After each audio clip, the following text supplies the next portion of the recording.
सर्वसामान्यांच्या हक्काचा आवाज जागर जनस्थान। नाशिक महानगरपालिका साजरा करत आहेत स्वच्छतेचा हरित कुंभ।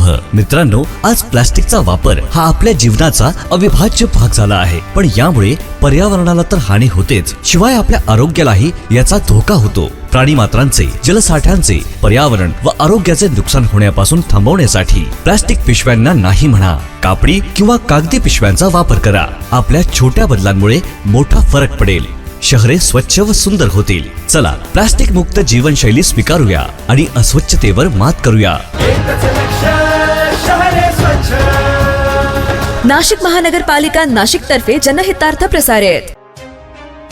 जमनागिरी महादेव मंदिर परिसरातल्या लहान पुलाची तात्काळ दुरुस्ती करा अशा मागणीचे निवेदन मी धुळेकर संघटनेच्या वतीने जिल्हाधिकाऱ्यांना देण्यात आले। जमनागिरी परिसरात प्राचीन महादेव मंदिर आहे। या मंदिर परिसरासमोरच लहान पूल देखील या लहान पुलाची अवस्था जीर्ण झाली असून या ठिकाणी असलेल्या मंडपाच्या नळावर पाणी भरण्यासाठी नागरिक मोठ्या प्रमाणात गर्दी करत असतात। त्यामुळे पुलाचा अपघात होण्याची दाट शक्यता असल्याने तात्काळ याची दुरुस्ती करावी अशी मागणी मी धुळेकर संघटनेच्या वतीने करण्यात आली।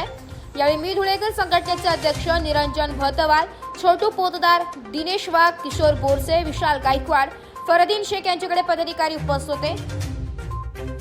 धुळे शहर येथील जमनागिरी रोड येथे FCI गोडाऊन ते जुने महादेव मंदिर याच्यामध्ये एक छोटासा ब्रिज आहे, पूल आहे व तो पूल अतिशय खराब अवस्थेत आला आहे व अक्षरशः तुटलेला आहे व अजूनही त्या पुलाचा प्रवास दत्त मंदिर ते सागरी रोडकडे जाण्यासाठी प्रवास जे नागरिक असतात ते दिवसरात्र करत असतात। तिथे पथदिवेही नाही त्या दोन्ही कॉर्नरला पुलाच्या, व त्यामुळे तिथे तसेच पुलाजवळ तिथे नळ पण आहे मनपाचा, तिथेही पाणी भरण्यासाठी खूप महिला व मुलं येत असतात व तो पूल अतिशय खराब झाल्यामुळे तिथे मोठा अपघात घडू शकतो। म्हणून आम्ही माननीय उपजिल्हाधिकारी मॅडम यांना निवेदन देऊन तो पूल त्वरित दुरुस्त करून घ्यावा अशी मी धुळेकर संघटनेतर्फे मागणी केली आहे।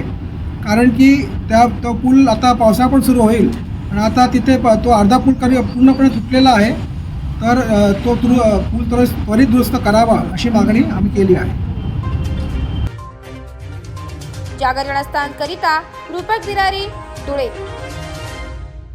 नाशिक महानगरपालिकेच्या सार्वजनिक आरोग्य विभागाच्या वतीने जाहीर आवाहन। गुइलेन बॅरे सिंड्रोम अर्थात GBS ला घाबरू नका, पण दक्षता घ्या। पाणी उकळून प्या, स्वच्छ आणि ताजे अन्न सेवन करा। शिजलेले व न शिजलेले अन्न एकत्रित ठेवू नका। लक्षात ठेवा, अचानक पायात किंवा हातात कमजोरी किंवा लकवा, चालताना त्रास किंवा अशक्तपणा, बऱ्याच दिवसांपासून डायरिया अशी लक्षणे आढळल्यास त्वरित डॉक्टरांचा सल्ला घ्यावा व तात्काळ उपचार सुरू करावा। सार्वजनिक आरोग्य विभाग, मनपा नाशिक द्वारे जनहितार्थ प्रसारित।